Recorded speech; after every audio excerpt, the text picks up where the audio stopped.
Hi, everybody. My name is Matt Schechner. I'm the curator, if you will, of the Thought Leadership Program for Creative Week. And our little company, Stillwell Partners, was fortunate enough to get asked by the One Club to build what they had started a couple years ago with Creative Week. And we viewed it as an opportunity and a promise to deliver something special that warranted being called Creative Week in New York.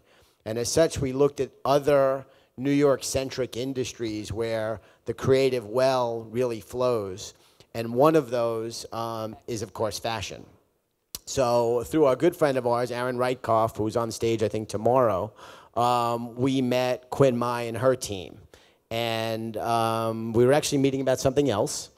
And it was one of those, oh, by the way, we're also doing this.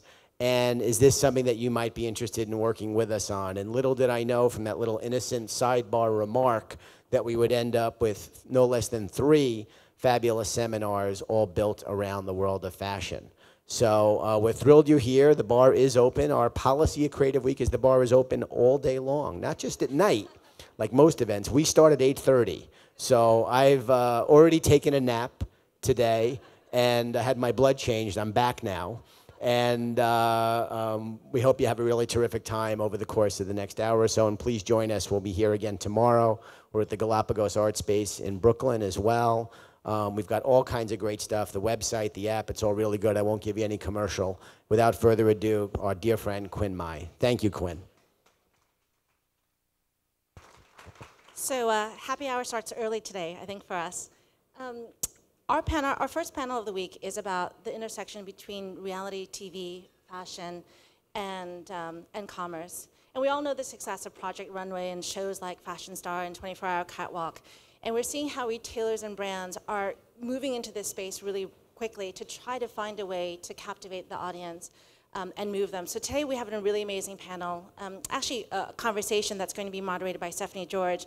But one of the women who sort of led this whole movement is, of course, Jane Shaw Cutler, who is the Executive Vice President of Full Picture. And for those who don't know, she heads the entertainment division at Full Picture and was the executive producer of Project Runway, which is really the first time that the fashion industry moved into the TV space. Since then, that Project Runway has won 6 Emmy Awards, 5 PGA nominations, the prestigious Peabody Award.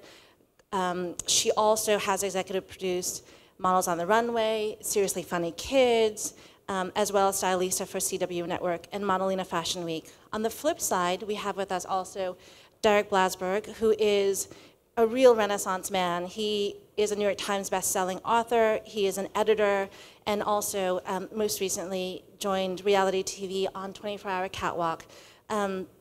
He not only writes for Harper's Bazaar, but V Magazine, V-Man, Vogue, WL, New York Times, everything you can imagine, and has worked, very deeply in the fashion space for a number of years. And here's some visuals for him. And then we have the wonderful Stephanie George as our moderator.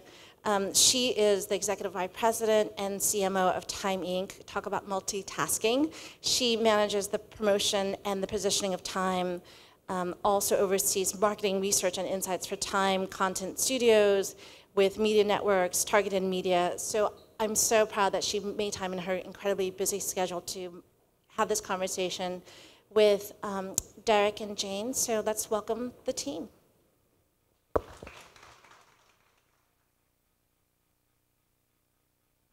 Here we go.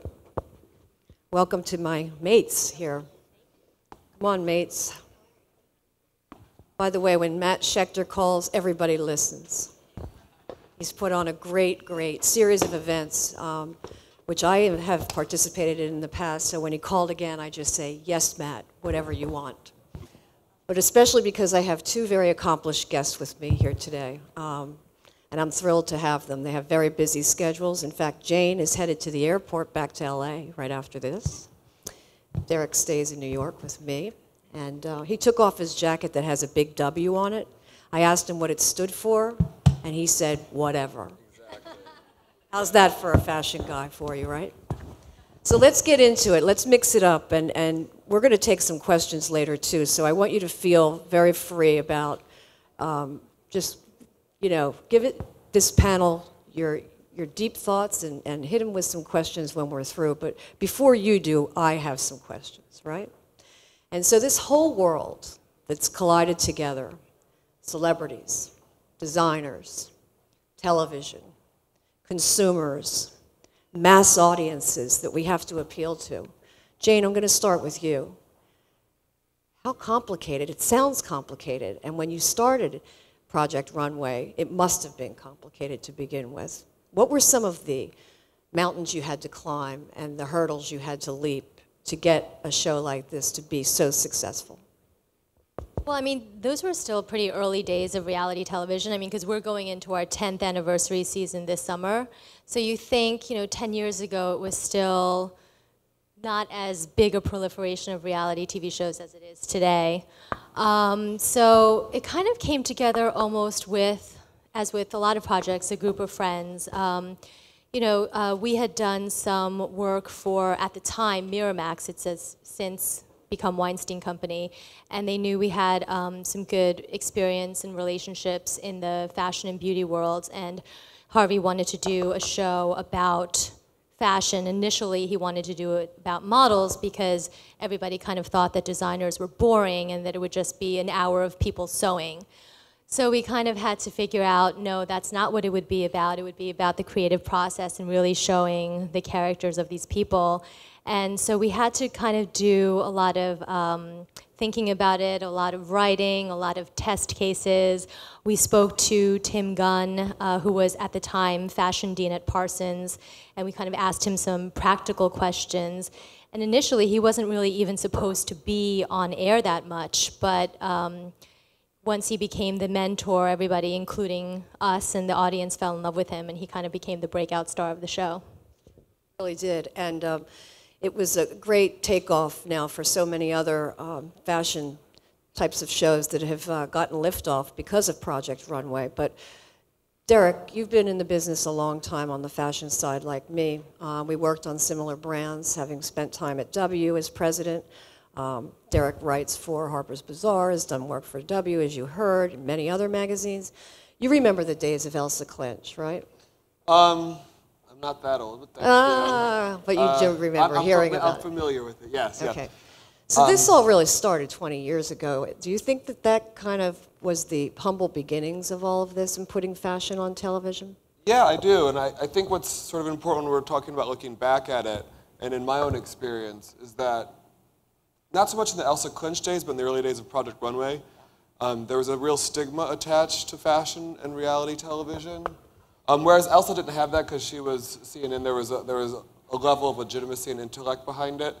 But I think 10 years ago, there was such a clear delineation between fashion and television, and there was no crossover. And now things have changed.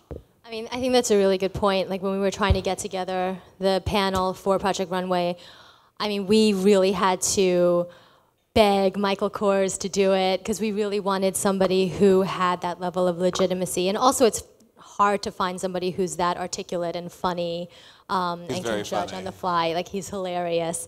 So his right-hand person at the time, Ann Waterman, kind of was very instrumental in helping convince him. And later she told me, I told him it's on Bravo, it's a win-win because if people like it, great. If they don't like it, nobody will have seen it.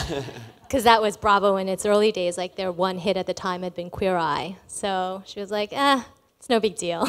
And I've interviewed Michael since then, and what he's said is that came out just when he had launched Michael by Michael Kors, his first diffusion line. And we just saw that company go public, and his take home was like $140 million. I hope he sent you something nice, Jane. I was going to say, I really wanted a friends and family stock offering, but I didn't. Yeah, none of us got one. Michael's a dear friend of mine. I didn't get it either. Yeah, get it together, Kors. But get it together, Kors. But he obviously is very successful, and that leads me into the next question. What does it take, to appeal to mass audiences? Because fashion, really, having grown up in it, it's a group of insiders, really. And when you try to bring it to reality, that is not an easy feat, not at all. Because is reality programming, if you asked a designer, good for fashion or not? What do you both think? Who wants to go first? I'll take this one first then. I think it's a really interesting discussion.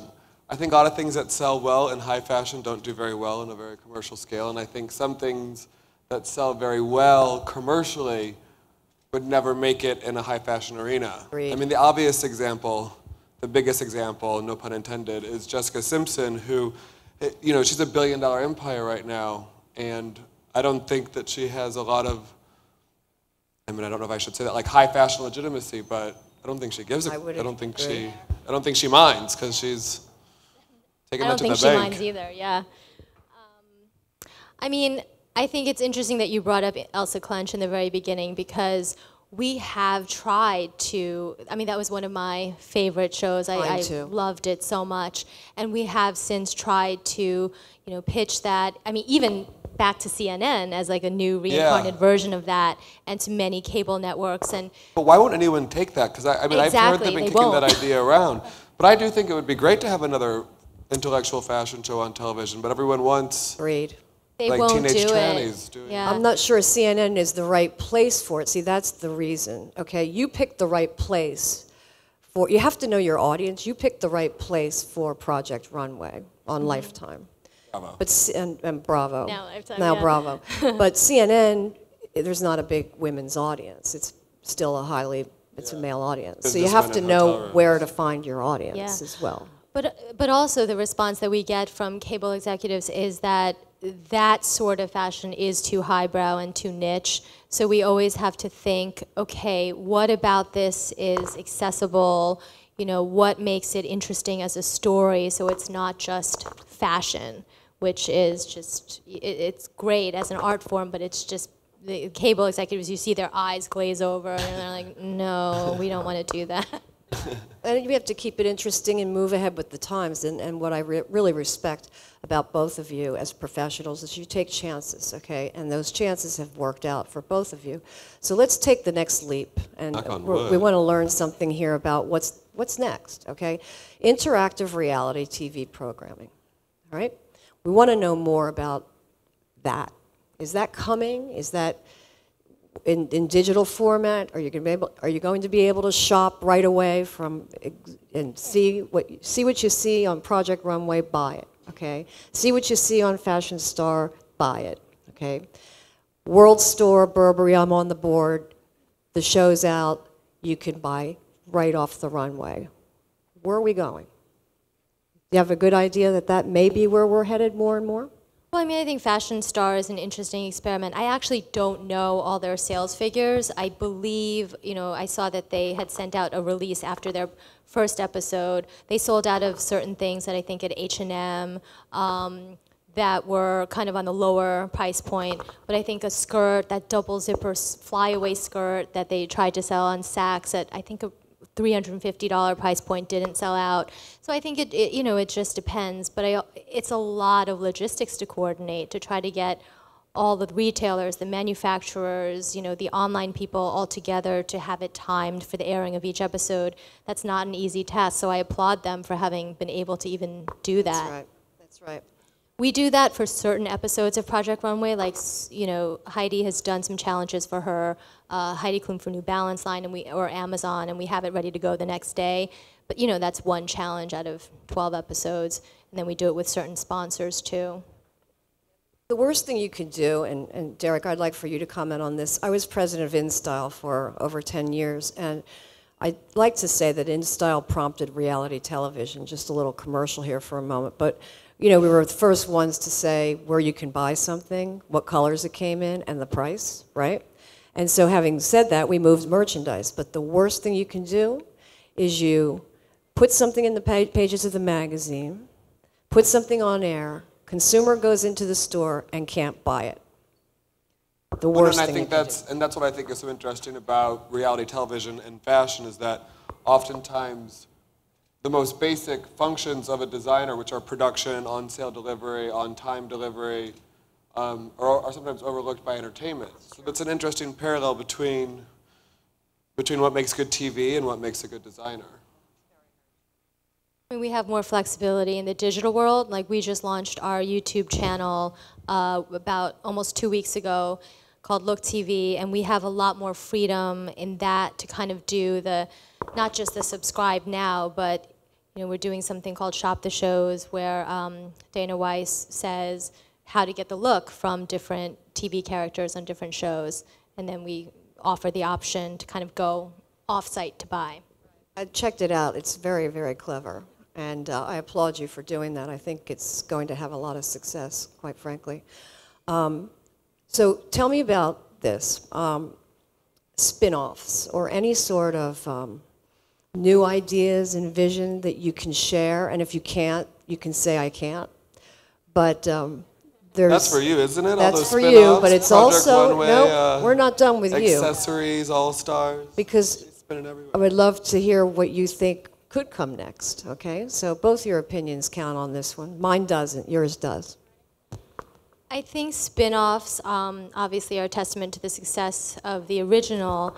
And having said that, I think as a viewer myself, I always like the original the best.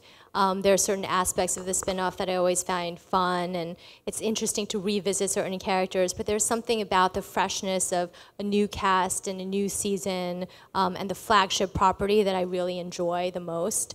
So yeah, I think spin-offs will continue, but I think what it's important to keep in mind is to keep the strength and vitality of the original property strong and to not take away too many resources from that, because I think that's really what supports everything else.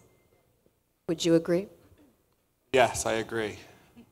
I mean, I wish I knew more about spinoff. My participation with reality TV has been something that's very new and very modern. I did a show with Alexa Chung because she was a good girlfriend of mine. I think 10 years ago, if I had been asked to do something like Project Runway, I would have been just as hesitant as Michael was. I think it's very modern now that people are seeing the benefits, both financial, and commercial, and public, that of doing a show that's on cable and stuff. Right. So if I knew what was, if I had a good idea for a spinoff or a good idea, I wouldn't tell you all. I'd take it. Oh, that's funny. Keep that to Keep yourself. that to yourself. Take Jane out for a drink later. Make her miss that Exactly. flight. And make a big pitch for a show, Yeah, right? exactly. Co-production. You can right buy here. her a glass of wine right over there at the bar and then give her your idea. No, but I mean, the first season of Runway, we had to beg people to be guest judges. It was not easy, because I was in charge of kind of basically booking all those people, and it was groveling. It was, And now you get people trading that want to favors. do it, don't you? Now you get people Now we that get lots of people who want to do request. it. But there are also still people that we want, we want everybody from the first lady on down, so we're still kind of aiming high. But yeah, that first season was not easy. And then, once one person does it, then another, then obviously you get the snowball effect. And having people like Michael and Nina Garcia really helped also. Well, reality TV stars now are the new crossovers, right? So it really does, at the end of the day, help their businesses and help their careers. It helps them move into digital platforms. It helps them build global businesses, which we haven't talked about, but I'm sure every single designer that you cover in the pages of all the periodicals that you write for are all worried about their business, not just in America. It's very much a global platform, right? And that's what they're selling. So can you tell us a bit about the designers when you sit down and chat with them? What are some of the things they're telling you that this audience would be interested about the future of fashion? For me. To be honest, the big issues which don't really which don't really involve reality TV, the big issues I think facing a lot of designers now are timing and production. We're now looking at 4 to 6 collections a year with pre-fall resort. Other problems are producing them in time, not just designing them, but making them at an affordable price point. You got a lot of knockoffs, everything's digitalized, so all your collections are seen by the people who knock them off oftentimes before the buyers that want to buy them. And of course, there's all these new markets. We've got a lot more money coming from Russia and Asia, and a lot less money coming from America. So, there's modern hurdles. There are modern hurdles. That's very well put. Well, in fact, I have one of my mentees here. I have 2 of them. One is from China. Where are you, Jin? Right here. There's Jin. I was telling Jin on the cab ride over with a colleague of mine, I just got back from a 14-day tour throughout Asia. And the comment that I made to the team was, if China gets a cold, we're all going to get the flu. Right. It's true. I mean, we have so many big businesses around the world, and business in Europe isn't that great. In America, it's sort of flat.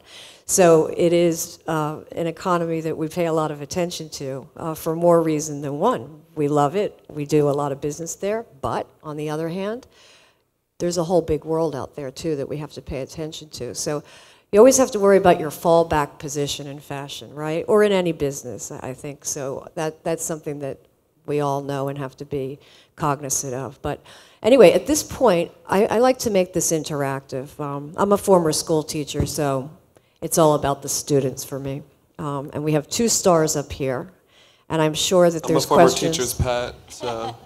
I'm sure there's questions that you want to ask my 2 friends up here. So don't be shy. Does anyone have any questions for our team? Yes, no? Yes, back here. Mike. Hi. Hello. My name's Adam, and I'm a creative director for an advertising agency. I'm a writer. I'm a dude. I'm clearly not fashion forward, but I have to give you a compliment that, you know, when the show aired 10 years ago, I guess, can't believe it's been that long,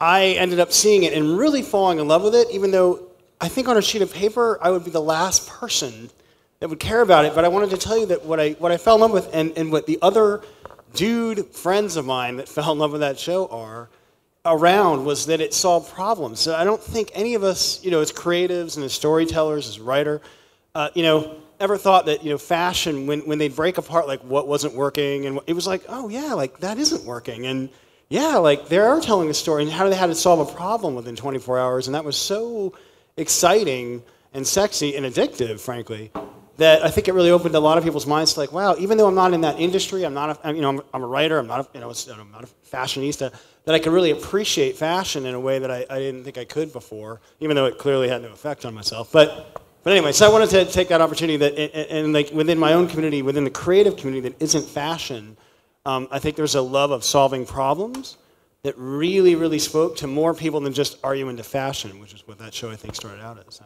No, absolutely. I mean, it's funny that you say that because the first season, people would come up to us, guys, and say, oh, I like your show. My wife makes me watch it. You know, my girlfriend makes me watch it. Like, they would be afraid to admit that they just liked it. But since then, you know, a lot of people are happy to say they just like it.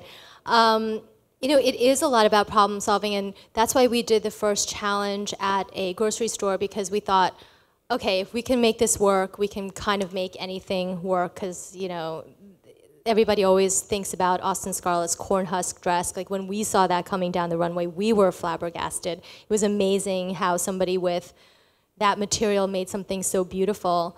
You know, and certain sponsor challenges, they're, sometimes we get a little worried because, you know, we had Saturn come on one year, and the challenge was to make the garments out of the car parts. We were like, this is going to be a disaster. What are they going to make? And then, you know, these amazing designers, this one girl turned out this cocoon coat in like these cream, you know, seatbelt covers, and it was gorgeous. It looked like, you know, a couture piece of art. So exactly, it is really about problem solving. So thank you. Thanks for noticing. Now, what we should have had today is a drawing to go on a fashion spree with Derek.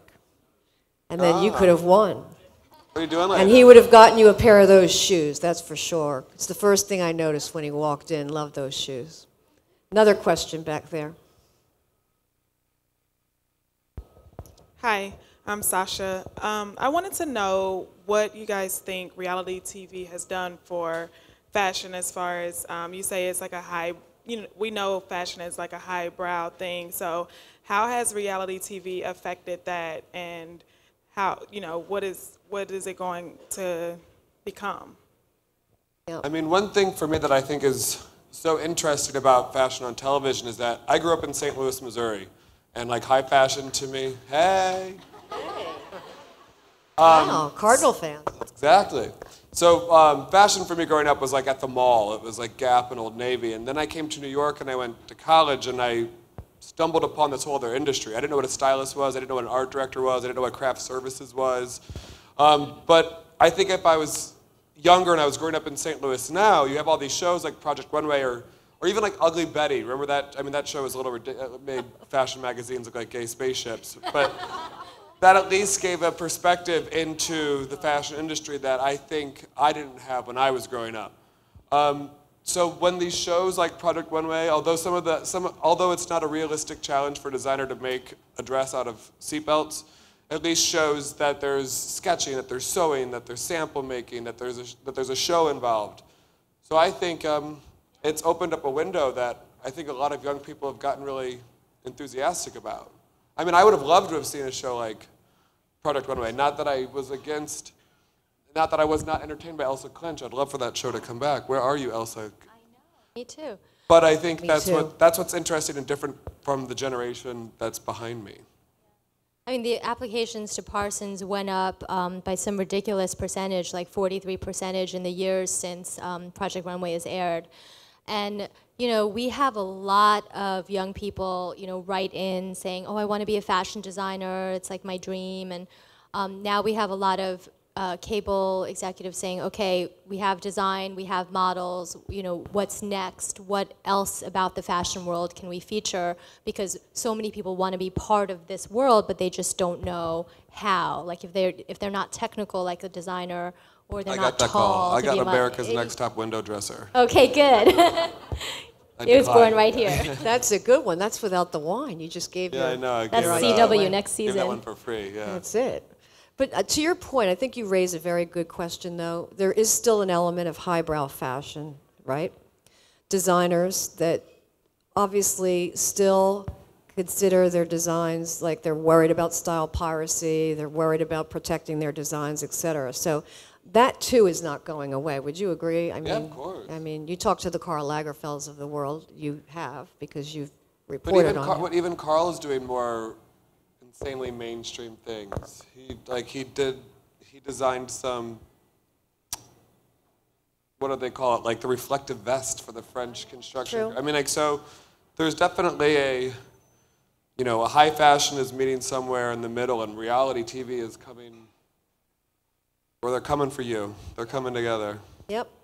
Top is coming down and bottom is coming up. So it obviously is reaching the mass appeal, but Project Runway started it. Yes, next question.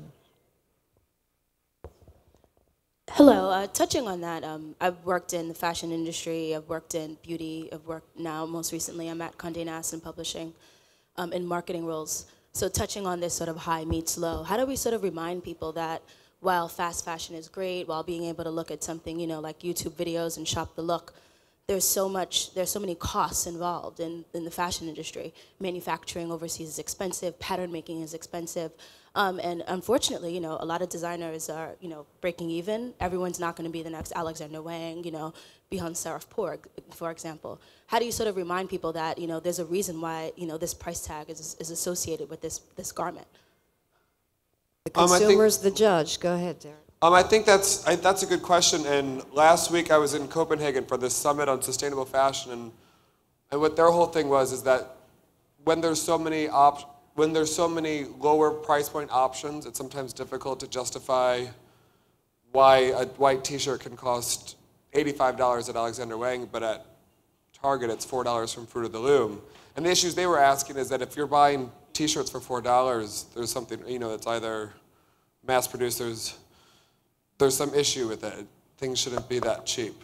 The only way I think to solve some of those things is mass education, and this whole summit was trying to figure out ways to do it. And they really haven't figured it out yet. And it's a tricky time, I think. I think a lot of things are overpriced and some things are underpriced, and it's sometimes not what it should be. The people that are paying what they are, it's going to the wrong person. I would agree, and the consumer votes, right? So they want real value, and if they get real value, they'll continue to shop your brand. If they don't, they won't. There's too many choices, no question. So how many Project Runway viewers do we have out in the audience? Raise your hand.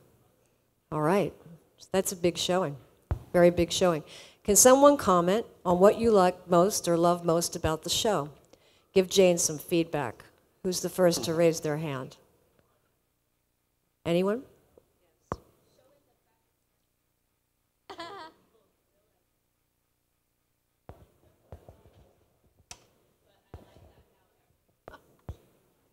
That they're nuts? It does take a certain sort of person. Well put. Well, they're also in a pressure cooker. I mean, people think when they come on the show sometimes, oh, when you say 1-day challenge, you really shoot that in a week, right? And it's actually not. They'll have 10 hours to make that. So when they find that out for real, some of them freak out, and then you see kind of the ramifications of that. But yeah, I mean, it takes a lot. Like by the time you get down to the final four, like you see, like they can barely keep their heads up. Right. You know, like they're just exhausted. That's great TV. It takes a lot. So we wake them up. Perfect. Perfect. But it must give you great pleasure, Jane, to discover talent. I mean, the real purpose of the show has a very strong purpose. The purpose is to recognize up-and-coming talent. Yeah, I mean, I think going back to, I think, Sasha's question, people say, oh, how come American Idol, you know, the winners go on to record hit tracks like what seems the next week, and how come Project Runway designers, it takes so long for them to come out with their lines and then people forget about them.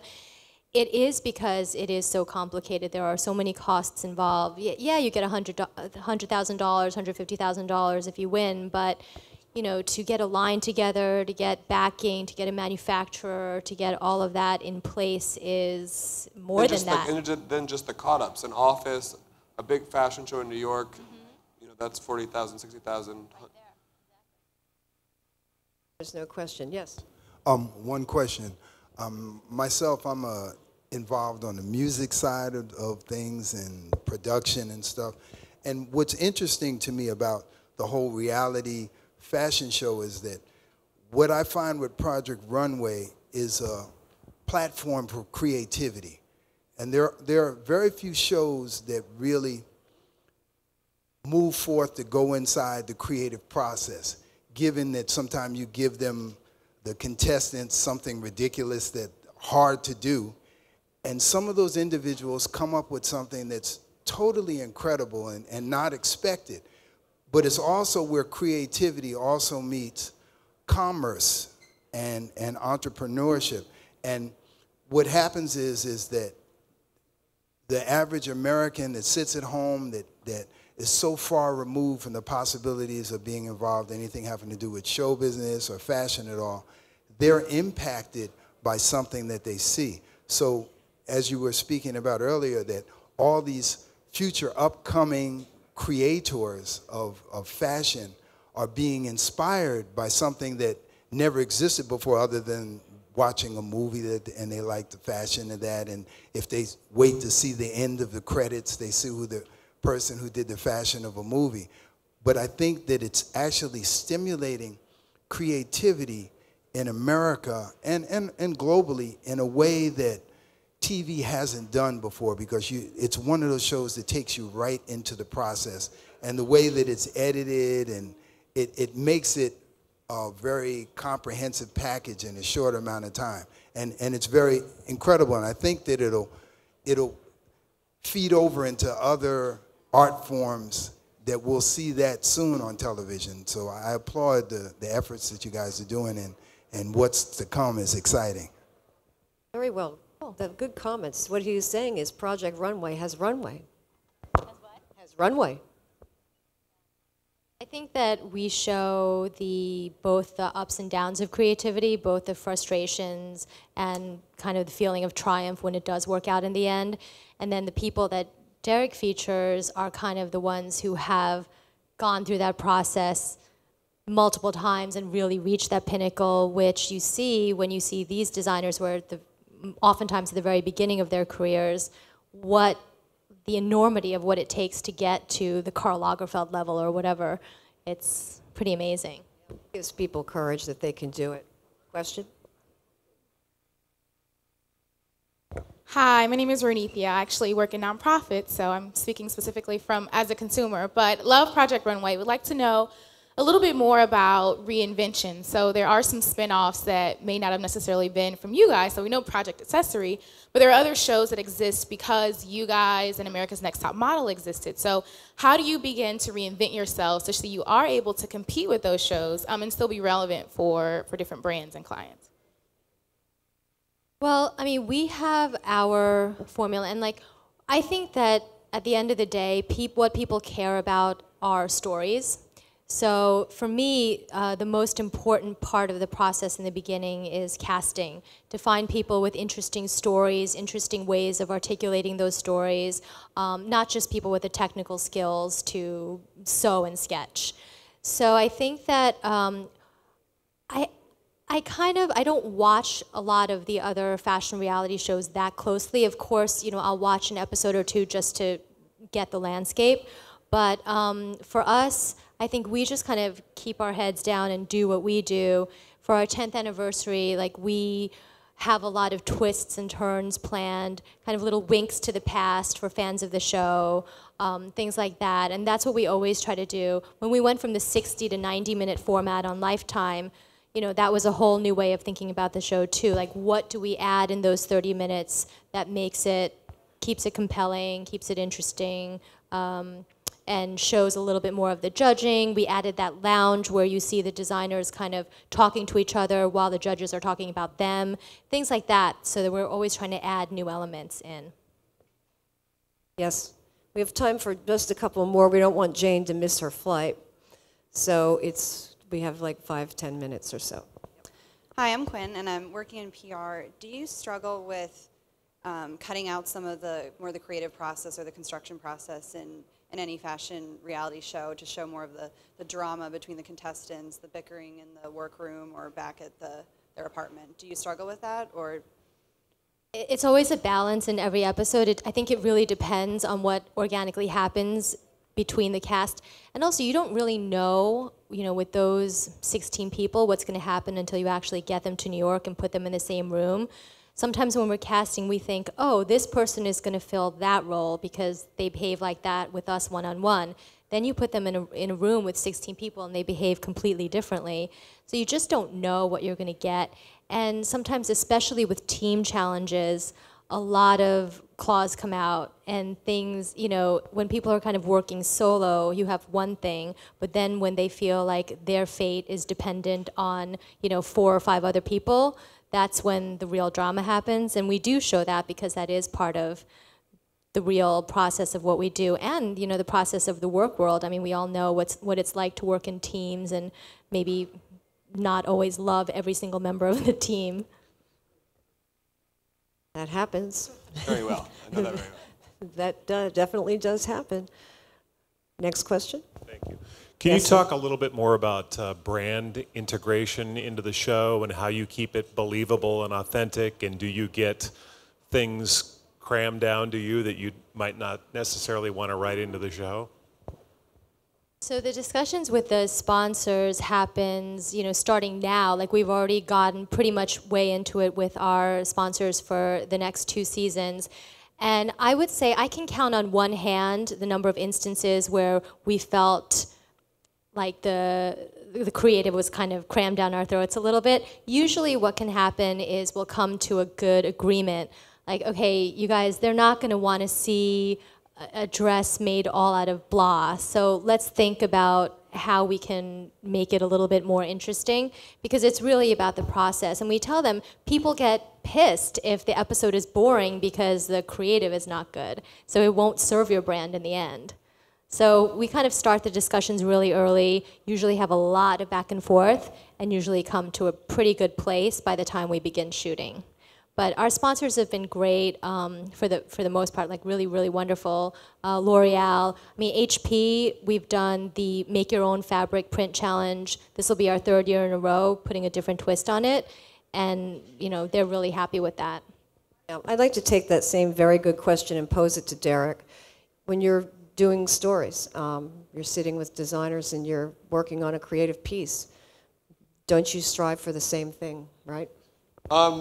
Yeah, and it's a very modern world, so you have to make sure everyone is very happy, especially when advertisers come into play.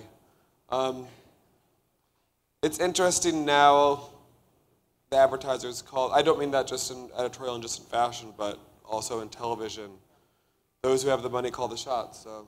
Yep, that's true. Glad to hear an editor say that. Ooh. You got some money? You got some money, okay. Got some money? Got some money. We can take one more question, and then I think we're going to have to break. But you've been a great audience, let me just say that. And one more, anybody? No? Okay. Thank you very much. We appreciate it, and thanks to our panelists for being with us today. They're great. Thank you, Stephanie. Very, very welcome. My pleasure.